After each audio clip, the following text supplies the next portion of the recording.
Mga kababayan, naitala po kahapon ang pinakamataas sa heat index matapos ideklara ng panahon ng tag-init. Kung aasahan ba natin ang mas mainit na panahon ngayong Holy Week, alamin natin kay Pag-asa Weather Specialist Veronica Torres. Magandang araw sa iyo, Ms. Naomi, pati na rin sa ating mga taga-subaybay sa PBB4.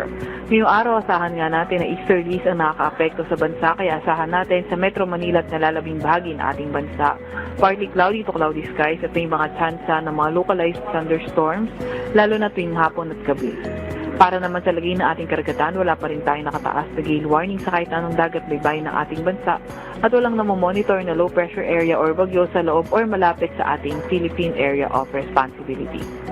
Update naman sa heat index, kahapon nakatala tayo ng pinakamataas na heat index sa Los Baños, Laguna kung saan umabot na 50 degrees Celsius ang heat index nito.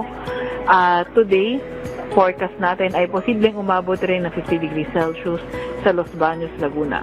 Para naman sa heat index sa Quezon City, posibleng umabot na 41 degrees Celsius at 42 degrees Celsius sa May Pasay City. Ito naman yung mga heat index na nasa danger level.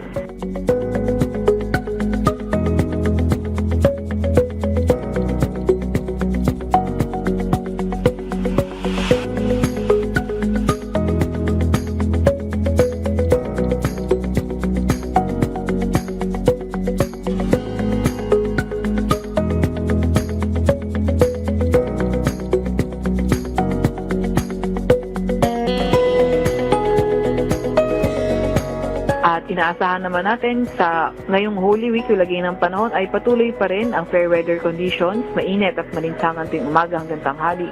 Pero pagdating ng hapon ay tumataas ang mga tsansa ng mga localized thunderstorms.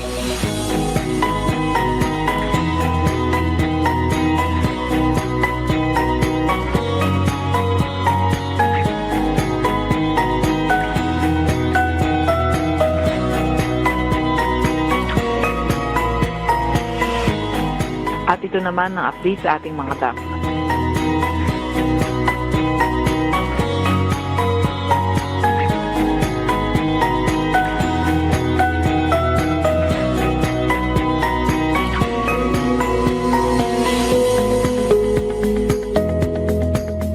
At yan nga muna ang pinakahuli sa bigay na ating panahon mula sa Weather Forecasting Center ng Pag-asa, Veronica Torres.